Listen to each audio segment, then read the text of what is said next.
Hello friends, स्वागत है आपका हमारे यूट्यूब चैनल में। अभी पूरी क्वांटम केमिस्ट्री की एक सीरीज चल रही है जिसमें हमने कुछ लेक्चर जो हैं कंप्लीट कर चुके हैं और आज हम डिस्कस करने जा रहे हैं एक बहुत ही इंपॉर्टेंट टॉपिक क्वांटम केमिस्ट्री का, average value and expectation value. ठीक है, चलिए स्टार्ट करते हैं। एक्सपेक्टेशन वैल्यू,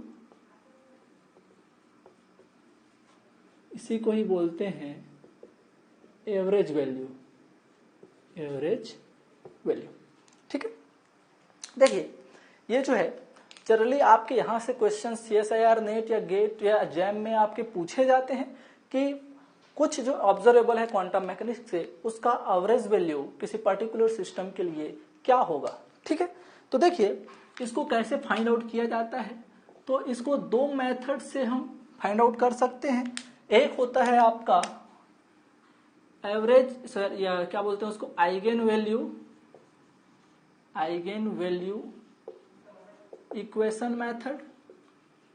ठीक है, और एक होता है आपका जिसे बोलते हैं एक्सपेक्टेशन वैल्यू मेथड। ठीक है, अब देखिए ये दोनों मेथड जो है कब कब एप्लीकेबल होते हैं, तो हम बात करेंगे सीधी सी। समझ आ रहा है कि आइगेन वैल्यू इक्वेशन मेथड कब एप्लीकेबल होगा, जब आपका जो वेव फंक्शन होगा वो आइगेन फंक्शन की तरह बिहेव करेगा। क्लियर है? दैट मीन्स वो आइगेन वैल्यू इक्वेशन को सेटिस्फाई करेगा। तब हम बात करेंगे उस आइगेन वैल्यू इक्वेशन में जो आइगेन फंक्शन के रेस्पेक्ट में जिस ऑब्जर्वेबल ऑपरेटर के लिए आपको क्या आएगा, एक आइगेन वैल्यू आएगा। उसी आइगेन वैल्यू को ही हम क्या बोल देंगे कि उस ऑब्जर्वेबल का ये एक्सपेक्टेशन वैल्यू या एवरेज वैल्यू है। ठीक है, देखिए ये लीजिए। अब बात करते हैं एक्सपेक्टेशन वैल्यू मेथड की। तो सीधी सी बात है, अगर कोई मेरा वेव फंक्शन है वो आइगेन फंक्शन की तरह बिहेव नहीं कर रहा है, दैट मीन्स वो आइगेन वैल्यू इक्वेशन को क्या कर रहा है, फॉलो नहीं कर रहा है, तब हमको नीड पड़ेगी किसकी, एक्सपेक्टेशन वैल्यू मेथड की। क्लियर है? इसको हम एग्जाम्पल से समझेंगे दोनों को बारी बारी से। अब बात करता हूं मैं एक्सपेक्टेशन वैल्यू मेथड की। उससे पहले अपन समझ लेते हैं कि आइगेन वैल्यू इक्वेशन मेथड को हम कैसे डील करेंगे या कैसे बोलेंगे कि इसके लिए हमारा एवरेज वैल्यू या एक्सपेक्टेशन वैल्यू कैसे फाइंड आउट करते हैं।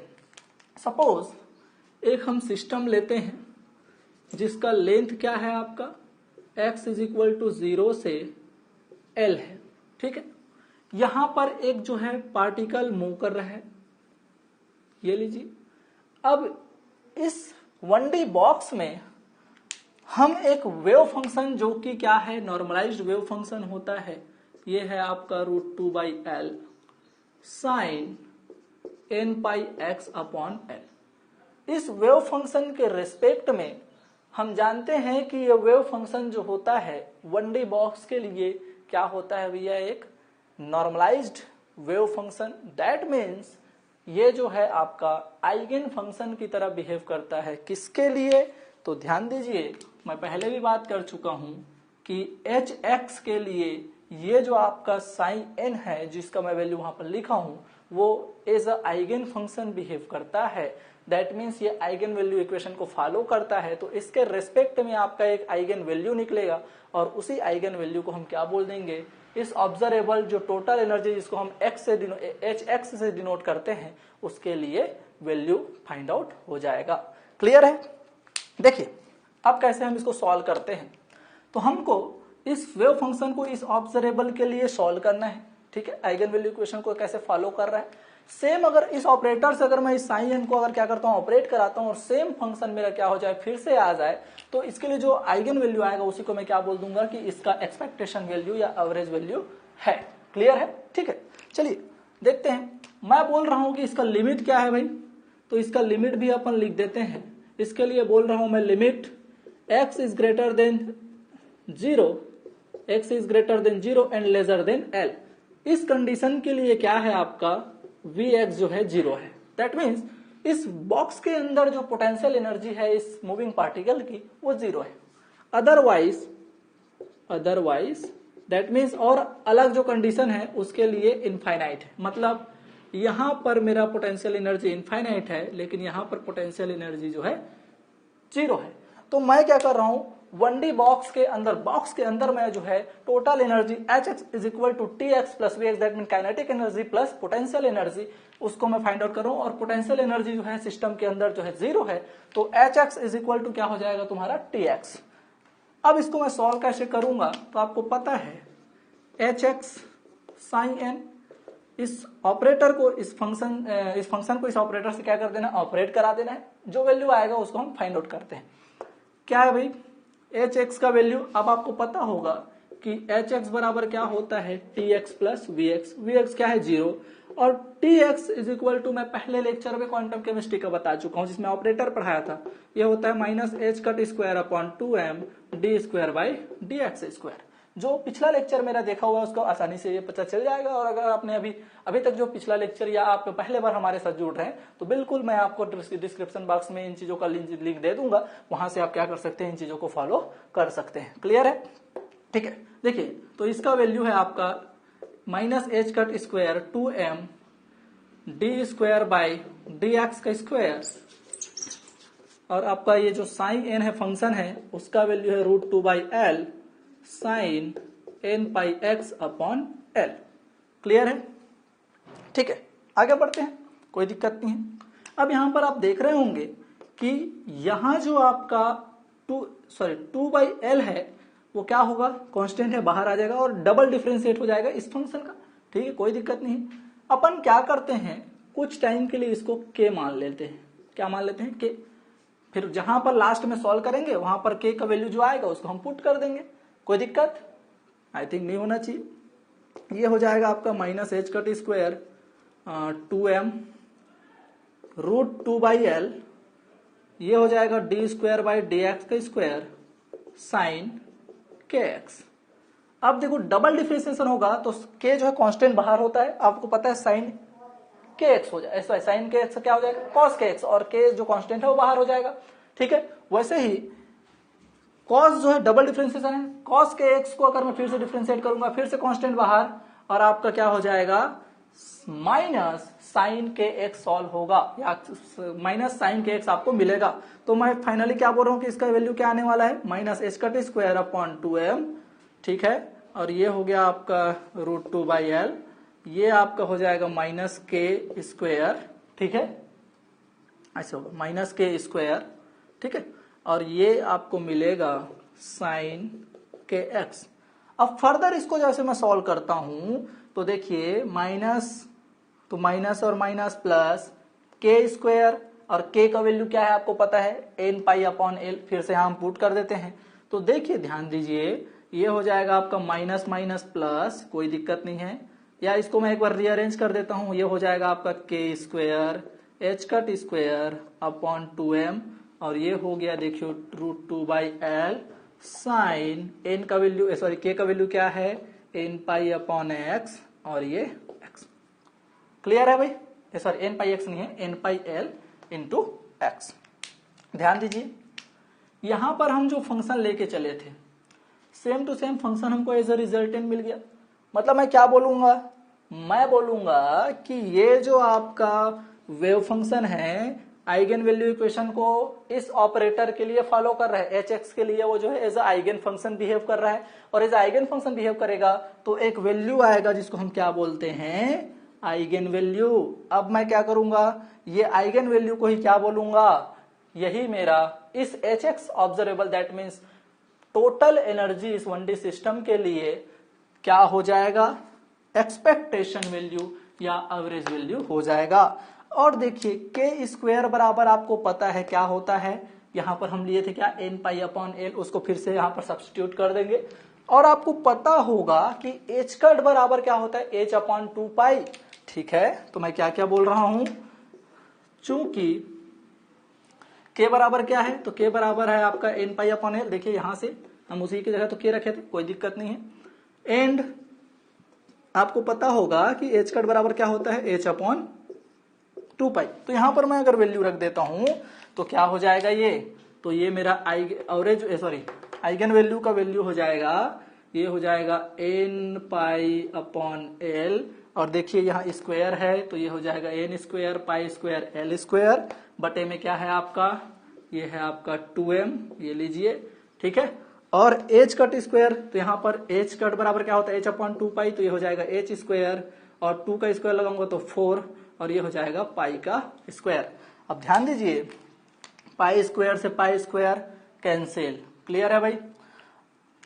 अब 4 एकम 4, 4 दूनी 8, तो ये हो जाएगा AI is equal to n square h square upon 8 ml square, clear है।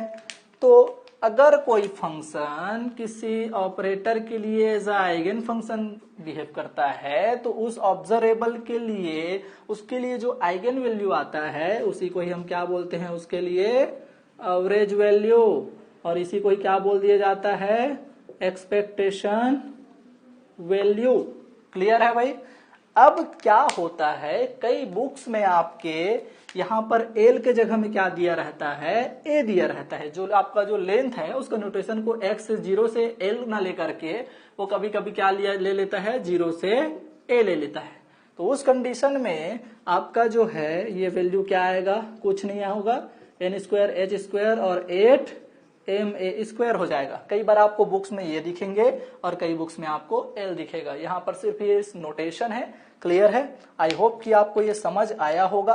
अब देखिए यहीं पर अगर मैं बात करूं कि square of momentum, linear momentum, उसका वैल्यू क्या होगा, तो ध्यान दीजिए मैं क्या बोल रहा हूं, तो मैं बोल रहा हूं कि मेरा ये जो px स्क्वायर है इसके लिए एवरेज वैल्यू क्या होगा, ठीक है। अभी जो हम फाइंड आउट किए हैं ये किसके लिए है भाई, ये है आपका hx, that means total energy के लिए ये आपका वैल्यू, एवरेज वैल्यू या एक्सपेक्टेशन वैल्यू निकल गया।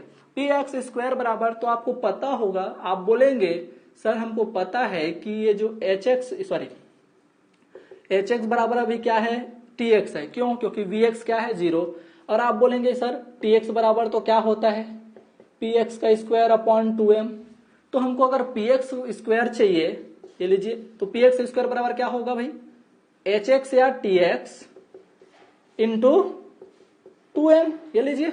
तो कुछ नहीं है, ये जो आपका वैल्यू आया है, क्या आया है, ये लीजिए एवरेज वैल्यू अगर लूंगा तो hx का वैल्यू क्या निकाला हूं मैं, तो ये n square h square upon 8 ml square, clear है भाई, ठीक है। और यहाँ पर ऊपर क्या है आपका 2m, तो m से m कैंसिल, और आपका 2 एकम 2 और 2 चौक 8, तो ये क्या निकल जाएगा, तो आपका px स्क्वायर का आपका average value, that means square of linear momentum का एवरेज वैल्यू निकल जाएगा n square h square upon 4l square, यहाँ m नहीं आएगा भाई, ध्यान देंगे, ये क्या निकल गया, n square h square upon 4l का स्क्वायर। और ये क्यों निकला, क्योंकि यहाँ पर ये भी जो है एज आइगन फंक्शन बिहेव करेगा और वहां पर उसके लिए एक आइगन वैल्यू आ जाएगा, आप आसानी से इसको फाइंड आउट कर सकते हैं, क्लियर है, ठीक है।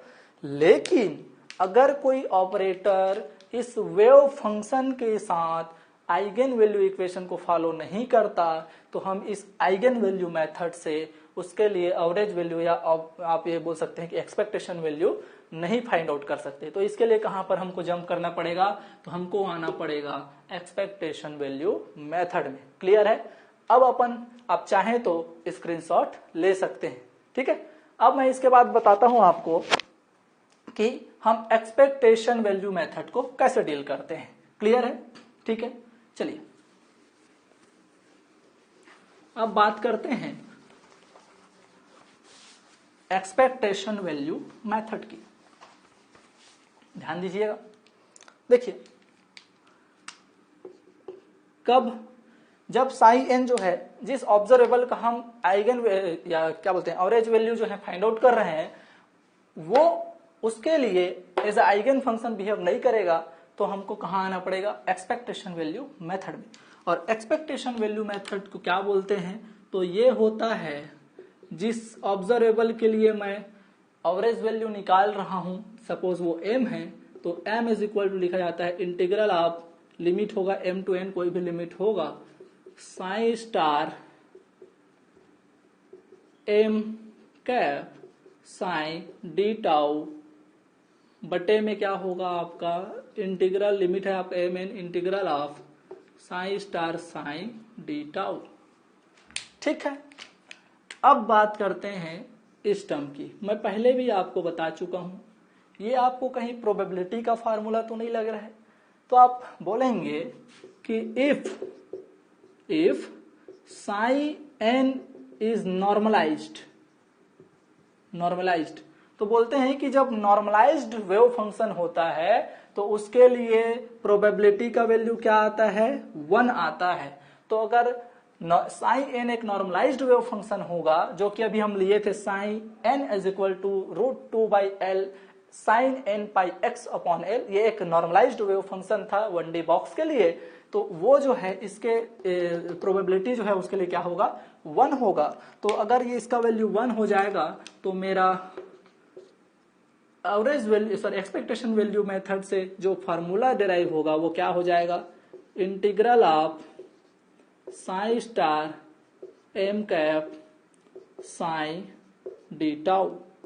इस इक्वेशन में आप जो है जिस ऑब्जर्वेबल के लिए एवरेज वैल्यू या एक्सपेक्टेशन वैल्यू निकालना चाहते हैं उसको रख देंगे एम के प्लेस पर, तो आपका उसके लिए एक्सपेक्टेशन वैल्यू मेथड से उसका एवरेज वैल्यू या एक्सपेक्टेशन वैल्यू निकल जाएगा। क्लियर है? ठीक है। अब देखिए मैं यहां भी वही आपका 1D बॉक्स लूंगा, वही लिमिट रखता हूं, कोई चेंजेस नहीं करता हूं। मैं उसी सेम सिस्टम में उसी सेम फंक्शन के साथ मैं उस मूविंग पार्टिकल की उस 1D बॉक्स में पोजीशन चेक करता हूं। अब पोजीशन चेक क्यों करूंगा, तो पोजीशन के लिए जब मैं आपका वैल्यू निकालूंगा तो पोजीशन जो होता है उसके लिए ये जो वेव फंक्शन है वो आइगन फंक्शन की तरह बिहेव नहीं करता, मतलब मेरे को इस मेथड से उसका वैल्यू निकालना पड़ेगा। क्लियर है भाई? ठीक है, तो चलिए हम एग्जाम्पल में क्या देखते हैं, एक्स का वैल्यू निकालते हैं, that means position of moving particle, position of moving particle. अब आपको पता होगा कि हम जो है यहां पर क्वांटम मैकेनिक्स में कभी भी हम उसका एग्जैक्ट लोकेशन नहीं बता सकते, बल्कि एक हम प्रोबेबिलिटी की बात करते हैं कि एक पर्टिकुलर रीजन में किसी मूविंग पार्टिकल के पाया जाने की प्रोबेबिलिटी क्या होगी। ठीक है, चलिए तो यहां पर मेरे को पता है कि x जो होता है इसके साथ आइगन फंक्शन की तरह बिहेव नहीं करता। कौन? x के साथ साइन n। तो मैं इसको सॉल्व करूंगा एक्सपेक्टेशन वैल्यू मेथड से, तो m के जगह पर मैं क्या रखूंगा, x is equal to integral, limit क्या लिया था भाई, 0 से l। अब 0 से l लिया हूं तो यहां पर साइन स्टार क्या दिया है मेरा, तो वेव फंक्शन वही था, सेम वेव फंक्शन को लिया हूं मैं √2/L साइन n पाई x अपॉन l। ठीक है, आपका ये जो m के जगह क्या लूंगा मैं, x कैप, साइन स्टार हो गया ये। अब अपन साइन का भी वैल्यू सेम होगा, यही तो है √2/L साइन n पाई x अपॉन l, n पाई x अपॉन l। अच्छा हाँ, यहां पर हो जाएगा फिर dx वॉल्यूम एलिमेंट। अब देखिए, अब जब मैं इसको सॉल्व करूंगा तो आपको पता होगा कि ये x बराबर क्या हो जाएगा, ये जो है देखो कांस्टेंट है, ये रूट और रूट जो है मल्टीप्लाई होंगे तो रूट कैंसिल हो जाएगा, तो 2/L 0L। अब देखिए इसको मैं ऐसे भी लिख सकता हूं x कैप, और ये हो जाएगा आपका साइन स्क्वायर n पाई x अपॉन l। क्लियर है? ठीक है। अब यहां से ये आपको दिख रहा होगा, अच्छा dx, ये आपको दिख रहा होगा कि ये थोड़ा सा कॉम्प्लिकेटेड क्या हो जाएगा, आपका एक सॉल्यूशन हो जाएगा। हमको उस कॉम्प्लिकेटेड सॉल्यूशन में नहीं फंसना है, मैं आपको एक बढ़िया सा पोजीशन निकालने के लिए एक अल्टरनेट दिखाऊंगा। आप वैसे भी मैं आपको प्रोबेबिलिटी पहले से बता चुका हूं कि कहां पर पाए जाने की प्रोबेबिलिटी मूविंग पार्टिकल की ज्यादा है या कम है, जस्ट इसके प्रीवियस लेक्चर में मैंने ये सब डिस्कस किया हुआ है। ठीक है, मैं आपको डिस्क्रिप्शन बॉक्स में इसका लिंक प्रोवाइड करा दूंगा। ठीक है, चलिए मैं आपको बता रहा हूं कि अगर यहां से इस इक्वेशन को और फर्दर अगर मैं सॉल्व करता हूं तो अगर मैं n is equal to 1, that means ground level में अगर मैं बात करता हूं कि ग्राउंड लेवल में maximum probability of that particle है ना, जहां पर वो उसके पाए जाने की प्रोबेबिलिटी मैक्सिमम होगी, वो आपका निकलता है L/2। क्लियर है? और अगर n इज इक्वल टू 2 रख देता हूं, that means first excited state, इसमें अगर मैं उस मूविंग पार्टिकल की मैक्सिमम प्रोबेबिलिटी ऑफ फाइंडिंग उसको अगर मैं निकालता हूं, दैट मीन्स पोजीशन निकालता हूं, तो इसका वैल्यू आता है L/4, ठीक है। साथ ही आपका 3L/4 भी आता है। ये दोनों ऑप्शन में मिल सकते हैं। क्यों? क्योंकि यहां पर दोनों ही कंडीशन में उसके मैक्सिमम पाए जाने की प्रोबेबिलिटी होती है। जैसे कि अब देखिए, मैं इन चीजों को आपको समझाता हूं। ये मेरा क्या है, एक 1D बॉक्स है, क्लियर है। अब ये 1D बॉक्स तो है। अब 1D बॉक्स में यहां पर मैं आपको n = 1 और यहां पर n = 2 के लिए क्या देखता हूं, एनर्जी लेवल के लिए पोजीशन ऑफ मूविंग पार्टिकल की प्रोबेबिलिटी देखता हूं। यहां पर लिमिट मेरा x = 0 है और ये x = L है। क्लियर है भाई? ठीक है। तो ये मिड पॉइंट क्या है? तो ये मिड पॉइंट आपका L/2 होगा, आधा डिस्टेंस उसका, कोई दिक्कत नहीं है। ध्यान दीजिए, आपको पता होगा कि अगर मैं इसका पूरा ग्राफ को, ये जो है मेरा साइन स्क्वायर है, दैट मीन्स वेव फंक्शन का स्क्वायर, यही तो क्या बताता है आपका प्रोबेबिलिटी, और ये आपका लेंथ, तो आपको पता होगा कि ये आपका जो है डायग्राम यही ड्रॉ होगा। बिल्कुल बोलेंगे सर, आप पिछले लेक्चर में भी इसको समझा चुके हैं, कोई दिक्कत नहीं है। यहां पर आपका second position, second energy level में आपको पता होगा कि L/2 में क्या होता है आपका पोजीशन ऑफ नोड। तो पोजीशन ऑफ नोड, तो यहां पर ये नोड बनेगा और ये आपका क्या होगा, इस टाइप से एनर्जी लेवल, ये जो प्रोबेबिलिटी का ग्राफ क्या बनता है, ड्रॉ होता है। किसके लिए? सेकेंड एनर्जी लेवल के लिए।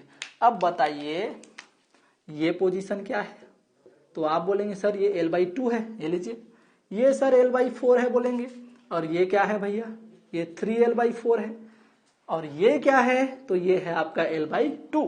तो बताइए यहां पर जब मैं फर्स्ट n = 1 लिया हूं, तो L/2 पर ही तो सबसे ज्यादा मैक्सिमम है प्रोबेबिलिटी पाए जाने की, finding of that particular moving particle, ठीक है। अब देखिए सेकंड लेवल में, तो n = जब 2 है तो वहां पर नोड बनता है, वहां पर तो L/2 पर नोड बन जाता है, लेकिन कहां पर मैक्सिमम हो जाती है पाए जाने की प्रोबेबिलिटी, तो हो जाता है आपका L/4 पर। और सेम उतनी ही जितनी प्रोबेबिलिटी L/4 पर होती है, उतनी ही प्रोबेबिलिटी 3L/4 पर होती है। तो आपको ऑप्शन में दोनों में से कोई एक दे सकता है, या दोनों को एक साथ दे सकता है कि दोनों कंडीशन में हमारे सेम पाए जाने की प्रोबेबिलिटी मैक्सिमम होगी। क्लियर है? ठीक है। तो इस तरह से आपको क्वेश्चन को अप्रोच करना है। मैं क्या बोला था आपको, अगर आप पिछला लेक्चर का जो प्रोबेबिलिटी वाला लेक्चर है, अगर उसको आप अच्छे से पढ़ लेते हैं, तो आपको बहुत सारे जो टॉपिक्स हैं, बहुत सारे जो कॉन्सेप्ट्स हैं, वो आसानी से क्लियर होंगे। वो जो है मल्टीपल पर्पस टॉपिक है, वो वहां से आपका, मैं पर्टर्बेशन में आपको उसका इन्वॉल्वमेंट दिखाऊंगा, और वो तो खुद प्रोबेबिलिटी जो है एक इंपॉर्टेंट टॉपिक है। मैं यहाँ पर आपको एवरेज वैल्यू निकालने में उसका मतलब वैल्यू दिखा दिया। तो वो जो होते हैं ऐसे टॉपिक्स होते हैं, मल्टीपल पर्पस होते हैं, ऐसे को हमको पढ़ना ही होता है, समझना ही होता है। क्लियर है भाई? ठीक है। अब मैं आपको कुछ जो एवरेज वैल्यू है कुछ ऑब्जर्वेबल की, उसको मैं डायरेक्ट लिख देता हूं, आपको समझ आएगा। यहाँ पर डायरेक्ट पूछे जाते हैं, अभी तक जो है ग्राउंड लेवल के लिए पूछा गया है, लेकिन आपको ध्यान रखना है कि वो आगे भी बढ़ सकता है, लेकिन अभी हम जो है आपको ग्राउंड लेवल के लिए बात करते हैं। जैसे कि आपको क्या याद रखना है, देखिए यहां पर मैं पोजीशन तो बता दिया, पोजीशन डील कर दिया, आपको लिनियर मोमेंटम का स्क्वायर डील कर दिया था, और आपको एनर्जी बता दिया। अब ध्यान दीजिए, आपको याद रखना है कि Vx क्या होगा, 0 होगा। और किसके लिए बता रहा हूं मैं, for 1D box, for 1D box जिसका लिमिट क्या है 0 से L, उसके लिए Vx क्या होगा 0। मतलब पहले ही बताया था कि Vx बराबर 0 में सिस्टम के अंदर जो है 0 है पोटेंशियल एनर्जी। याद रखना है कि लिनियर मोमेंटम ऑलवेज 0। ऐसे चीजें जो है बहुत मजे आते हैं पढ़ने में, क्योंकि इसको कुछ याद रखना नहीं रहता है। क्या रखना रहता है, 0 वैल्यू रखना याद रखना रहता है, ठीक है। लेकिन Tx अभी क्या निकाले थे, तो Tx ही आपका क्या था Hx, और Hx का वैल्यू क्या निकला था n²h²/8ml²। क्लियर है? ठीक है, ध्यान दीजिए।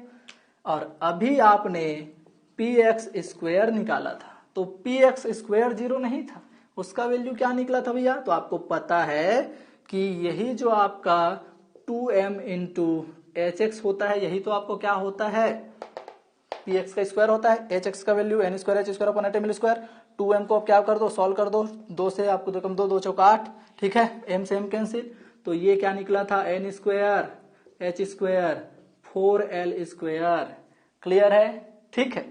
एक चीज जो आपको याद रखना है जो कि पूछा जा सकता है वो है आपका पोजीशन।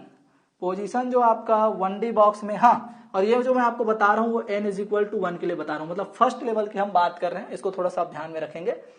एक पोजीशन का स्क्वायर जो होता है वो होता है आपका l cube, sorry l square by 3 minus l square by 2 pi square n square.